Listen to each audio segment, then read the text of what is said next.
Hello, everyone. Welcome to today's press conference with Will Trial Lawyers and the Ontario Health Coalition. My name is Sal Shader from the Ontario Health Coalition, and we are here today to talk about patient safety issues as it's related to Grifols, which is one of the world's largest manufacturers of plasma-delivered medical products. This conference is going to examine the issues surrounding public safety and reported adverse effects, patients' legal rights and available supports, regulatory oversight, transparency, and accountability. Today's speakers will discuss patients' legal rights, the importance of reporting adverse effects, and measures that can strengthen public confidence in Canada's blood and plasma systems. So the Ontario Health Coalition, which is an organization made up of 750,000 people across 500 different network organizations with a mandate to protect and improve the public healthcare system, has worked with Will Trial Lawyers during the pandemic on the negligence cases for long-term care corporations, which since then Will Trial Lawyers, in partnership with other firms, has moved forward and certifies class actions for those cases. Today, we, the Ontario Health Coalition, have asked Will Trial Lawyers for their opinion about legal rights of patients in the Grifols case, and today we'll be discussing that. So before we begin, just a note for the media, we'll be hearing from the speakers, and then we will have a Q&A portion. During the Q&A portion, we will ask folks to raise their hand using the raise hand feature on Zoom, or to indicate your question in the chat. And please, we're asking for only media to ask questions. And with that, our first speaker is Sarah Lobel, who is the co-chair of the Ontario Health Coalition's Blood Safety Committee and a medical laboratory technologist. Sarah?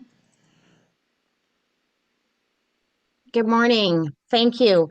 We're here today because of recent concerns that have been brought forward through the media around the safety of the blood supply. Initially, Grifols was in the media earlier this year around the death of a donor, and that has drawn significant attention, but it also has drawn significant attention around the inspections regime from Health Canada.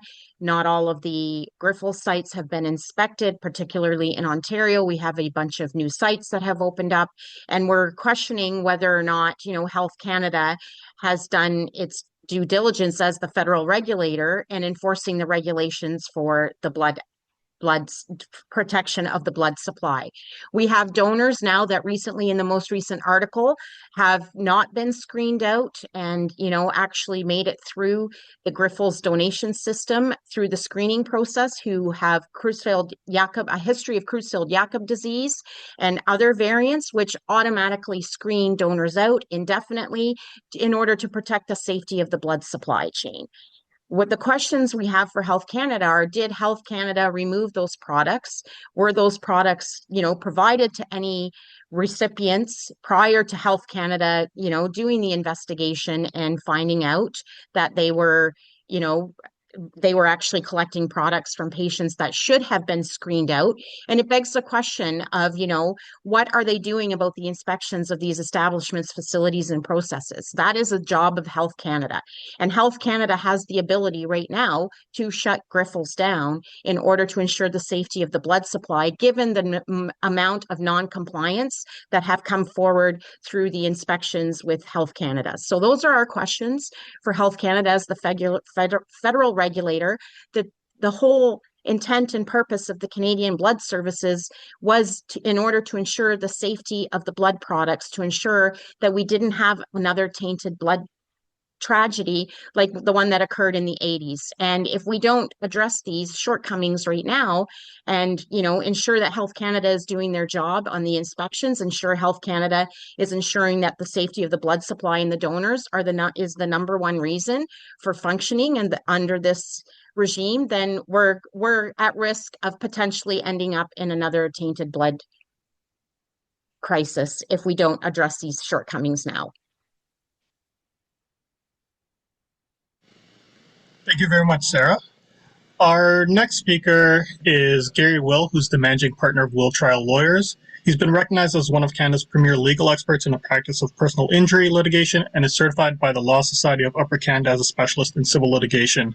Gary is a past president of the Ontario Trial Lawyers Association and a former provincial delegate to the American Association for Justice. He is currently on the board of governors for the AAJ. Gary Will has a busy practice acting for individuals suffering from serious personal injuries or for the families or of individuals suffering fatal injuries. He has extensive experience in the areas of personal injury law, products liability, professional negligence, insurance, environmental, bad faith, and class action litigation. Gary has a practice built on referrals from other lawyers throughout Canada and has been recognized by his peers repeatedly for inclusion in the best lawyers in Canada. Gary? Yeah, thanks, Sala, and thanks to the Ontario Health Coalition for putting on this important event and for all the work you do to ensure patient safety in Canada. So Grifols has only been collecting plasma in Canada for a relatively short period of time. They started in late 2022, early 2023.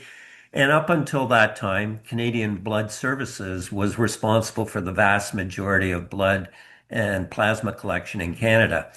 And most Canadians have been unfamiliar with Grifols until the past year. What have we learned during that time? Well, in July 2025, the first lawsuit was issued in Winnipeg by a Mr. Loney, alleging that he had suffered kidney damage from donating plasma to the Grifols Clinic in July 2023, so right when they started operating in Canada. The kidney damage allegedly resulted from machine malfunction. Um, then in late July 2025, a young woman was hospitalized after donating plasma at the Hamilton Grifols Clinic. In October 2025, Ms. Alabadi died after donating plasma to the Grifols Clinic in Winnipeg. And in January 2026, there was a further death of a plasma donor, again, the Grifols Clinic in Winnipeg. Now, did we learn about these events from Grifols itself? No. Did we learn about these events from Health Canada? Again, the answer is no. The only way we learned about these events was as a result of the media reporting, particularly in the last 3 months. Newspapers across Canada have been reporting on these events. So are these the only four events that have happened at a Grifols clinic? No. Unfortunately, we learned again through the press, who made freedom of information requests from Health Canada, that other serious adverse health effects have been associated with plasma donations. Um, and in fact, there's been 27 serious adverse reactions were reported to Health Canada. And of those, 25 of them relate to establishments operated by Grifols. So these are serious adverse reactions, including death, heart attacks, blood clotting, um, and uh, and so did we learn about these serious adverse effects from Grifols? Again, the answer is no. And are the 25 serious adverse events the only ones across Canada? It's well known that in Canada, only a small portion of adverse health events are ever reported to Health Canada. And an important study in 2024 indicated that only 6% of adverse events are ever reported. So if you apply that ratio, the 25 serious adverse events could be as much as 400. Other well-known academics believe it's less than 1% are ever reported to Health Canada. And if you were to apply that ratio, it could actually be 2,500 serious adverse events. Um, Donation of blood and plasma is a very safe procedure if it's conducted properly. And so why does Grifols have over 95% of the serious adverse health event across Canada? And if we look at how Grifols has conducted itself since they've started collecting plasma in Canada in 2023, the actual facts are extremely troubling. Health Canada has conducted investigations into a number of Grifols sites. In December 2022, the Grifols site in Calgary was found to have failed its inspection. In January 2026, Grifols site in Regina was found non-compliant after an inspection. In March 2026, the Grifols site in St. John was found to be non-compliant.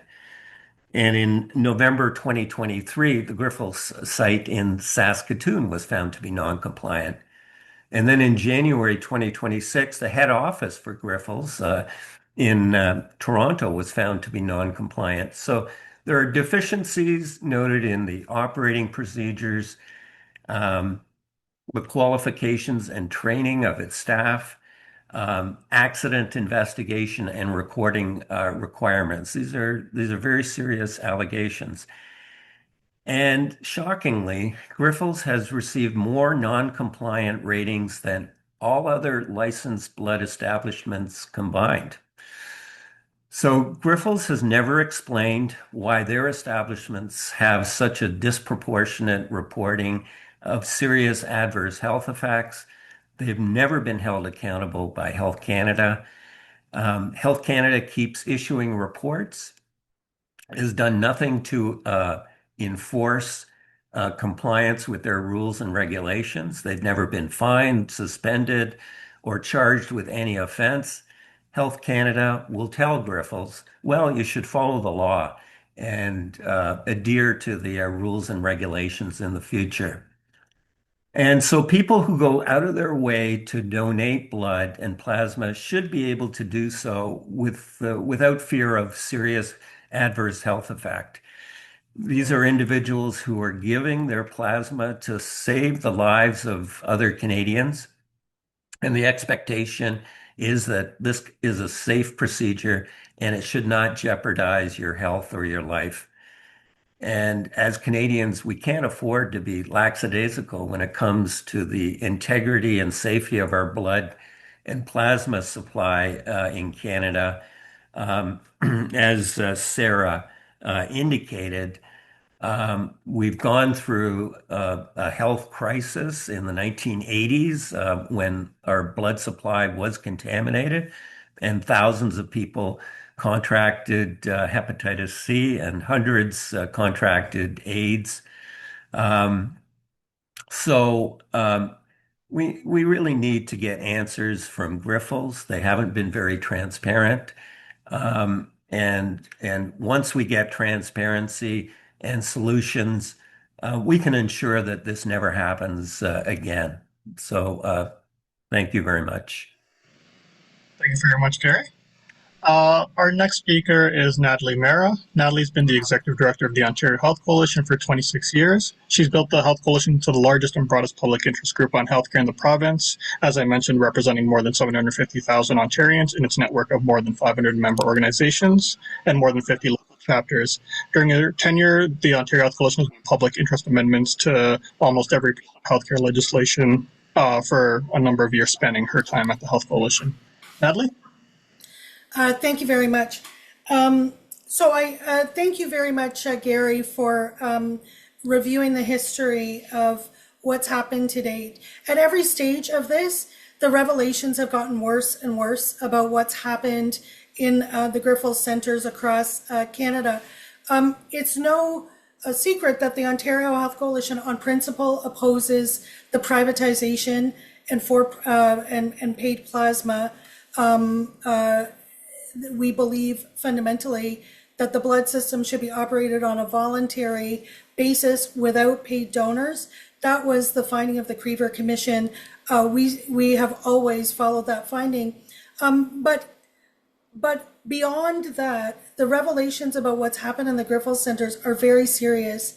And since these revelations, we have also begun to hear from other patients who were not reported to Health Canada about harm that in some cases resulted in hospitalization, so serious harm after having their plasma harvested. I won't say donating because they're being paid for it, but having their plasma harvested at Grifols centers. In one situation in Hamilton, the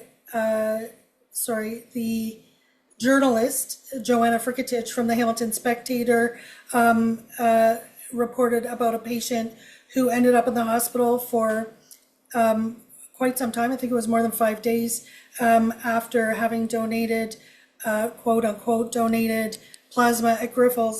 We've been hearing from other advocates about other patients, and we asked Will Davidson Law Firm, what are the legal rights of patients in this situation, given that there has been no accountability from any of the levels of government, Canadian Blood Services or Health Canada, in terms of ensuring enforcement of the requirements of the Blood Act and its regulations.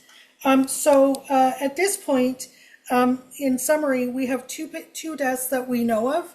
One patient who is, or one person who is suing because of what they allege is irreversible kidney damage.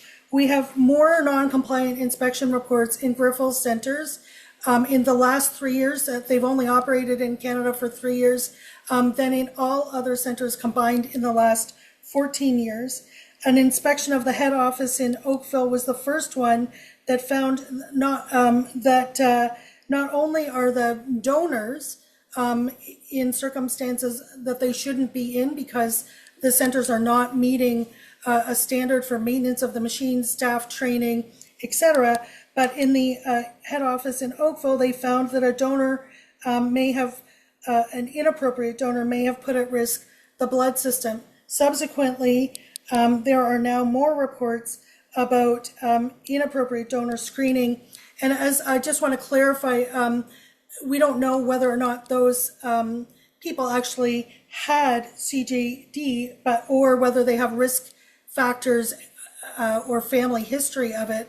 But they should have been screened out as donors because of potentially imperiling the safety of the blood and blood products system.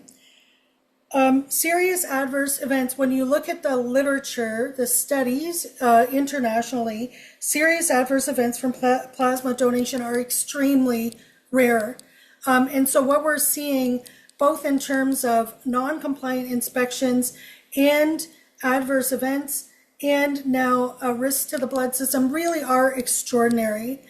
Although it was widely reported in Canada that Health Canada cracked down on Grifols, and I say that again with air quotes, the fact is that Health Canada only required Grifols in April to follow the regulations and legislation that it was supposed to be following in order to be licensed or approved to operate in Canada in the first place, with one additional caveat, which is that they required them to reduce the number of donors that they were pushing through at any point. So reduce the number of donors to slow down how quickly they were trying to move people through, we gather.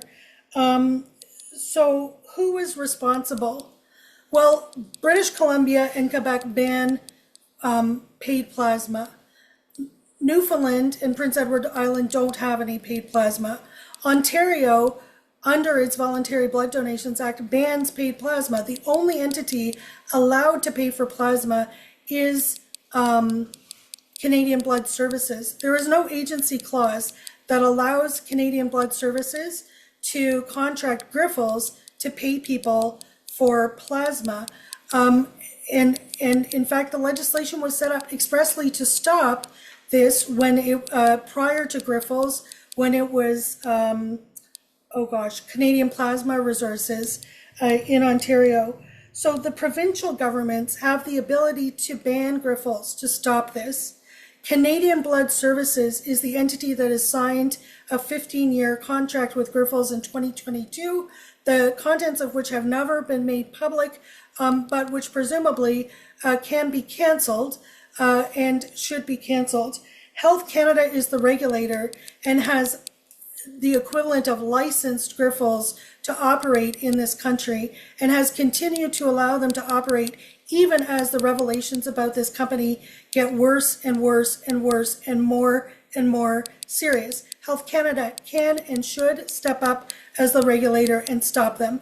But the responsibility lies at all three levels. It's shared between all three levels. And as Canadians, we've been caught in a bit of a shell game of shifting responsibility for this situation.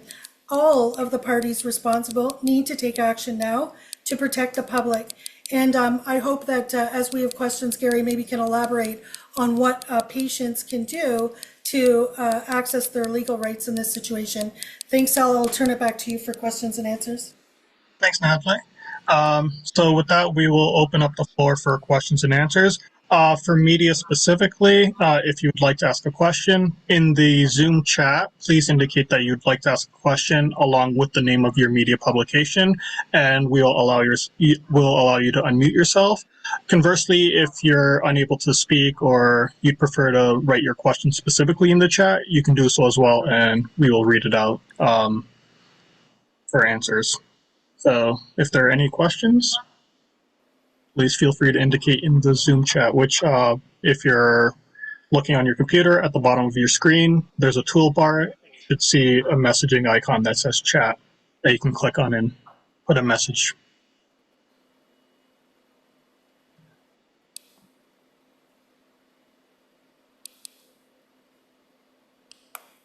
Okay, so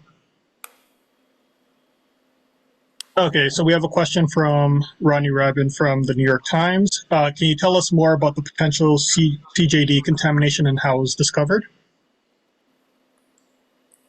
Who wants to take that? Sarah? Yeah.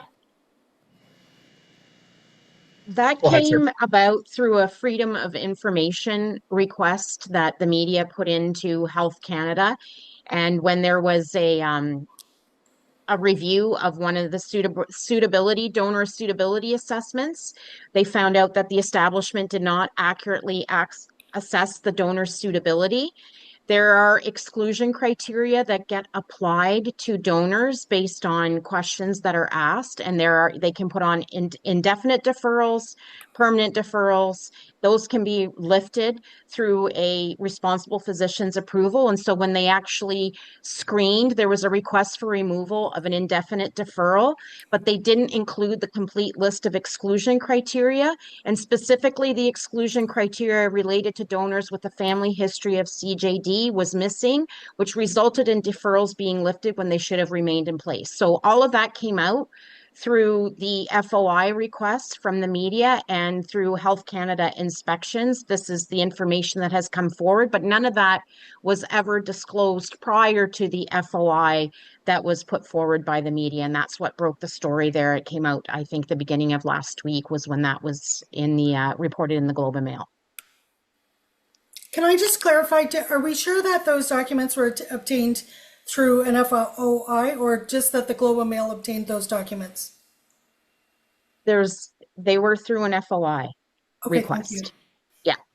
Okay, Kat has put in the chat that they were. Okay, thank you. Yeah. Okay.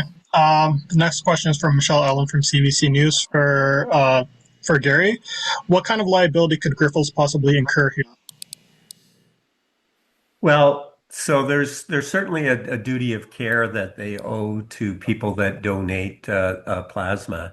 And if they are found to have conducted themselves in a negligent fashion and that endangered the health of the donator, there could be a direct liability for compensatory damages. So in the case of the two deaths, there would be a claim for their damages, and in the case of serious adverse health events, again, those people can seek damages from Grifols for not having met the standard of care. Can I ask a follow-up to that? Sure. I'm curious about the liability of Health Canada and the provinces that have allowed Grifols to continue to operate. And I'm also curious, we asked and we've talked about this, about the possibility of a class action or mass tort or some other thing like that. This is very similar to what has happened in long-term care and the for-profit long-term care homes.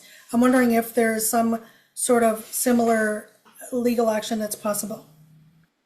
Yeah, I mean, we're certainly exploring the possibility of that, and a lot of that is going to depend on how many people have actually been injured as a result. I mean, if it's in the hundreds and thousands, class action is probably viable to pursue justice for those individuals.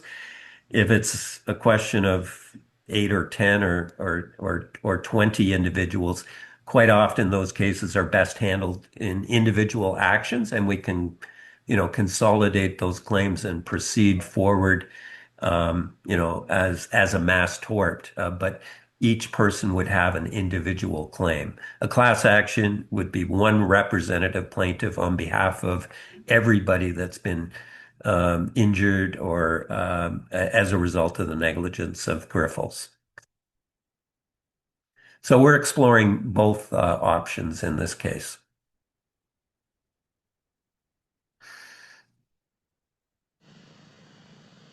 All right. Are there any other questions for media? I noticed there was a question that wasn't from a media member. Michelle, I will, one second. Feel free to unmute yourself and ask a question, Michelle, if you'd like. Hi, thanks for this. My question is, could individual staff working at Grifols be liable for injuries or deaths? I'm asking because I saw that blood establishments have to have a licensed physician as a medical director, and that in those same FOI documents, it mentioned that physician job description says they're meant to oversee processes at the sites for a minimum of 4 hours a week, but not all Grifols locations met that minimum. Yeah, so I think that question really addresses shortcomings in Grifols in providing appropriate oversight. And so there have been reported instances where, they have one doctor and multiple donors, and it's just beyond the capacity of the doctor to handle that volume. And so they've been called out by Health Canada in those instances. One of the big problems with Grifols is having unqualified or insufficient staff that are not properly trained, and that would really be um, that would form the basis of liability as against Grifols itself.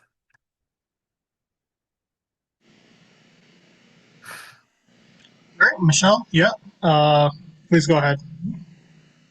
And another part of that, I believe Natalie brought this up as well. In terms of the government's liability as the regulator, is there a certain point where if the measures they are imposing upon Grifols are not resulting in change, that the government itself could face liability? Yeah, that is also a possibility. And, so far, it appears that Health Canada has identified a problem, but what have they really done to ensure, future compliance? I mean, it's like, a traffic officer pulling me over for speeding and not writing a ticket or charging me, but saying, well, just don't do it again in the future. And after you do it for the 10th time, they say, don't do it again. I mean, at a certain point, there is a requirement for Health Canada to do something more. They have the power to suspend the license. They have the power to charge Grifols, and they haven't done that yet. And at a certain point, there is a requirement to do more than just report. And an important thing is, Health Canada is not putting this information out in the public domain. So it's really the press that has been putting it in the public domain. And if it was not for the persistence of the press in asking questions and doing the freedom of information requests, we may not know any of this stuff at this point. So, um, Health Canada should be doing more. It's my belief. We haven't yet completed our investigation, but there might be responsibility on the part of Health Canada as well as Grifols. If I might just add, not on the legal front, but just that the record of noncompliance continues even up to the most recent inspection report, which I was looking at on Friday. It has preliminary findings. It has not all been posted. It ran from the end of May to the beginning of June at the Queensway Grifols Center, and found already in the initial findings, which you can see on the inspections page from Health Canada, for if you search Grifols, found a slew of non-compliances, including problems with donor screening and other serious non-compliances that echo, the whole years right back to when Grifols started in 2022, the end of 2022, beginning of 2023, echo of the findings of non-compliance. So to this day, we are still seeing non-compliant inspection reports from Grifols. And at what point, it has to be too much harm, too much risk to continue with this. Sorry, thanks, Gary.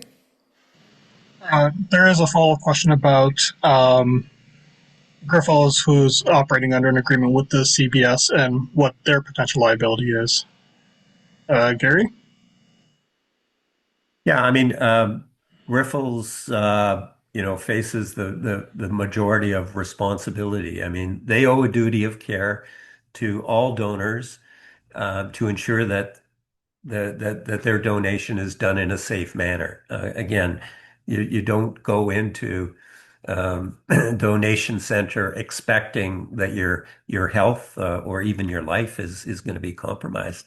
So there is a duty of care.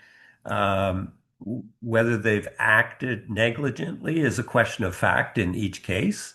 But there's a wealth of evidence of noncompliance. I mean, again, Grifols has more non-compliant reports than all other blood establishments in Canada combined.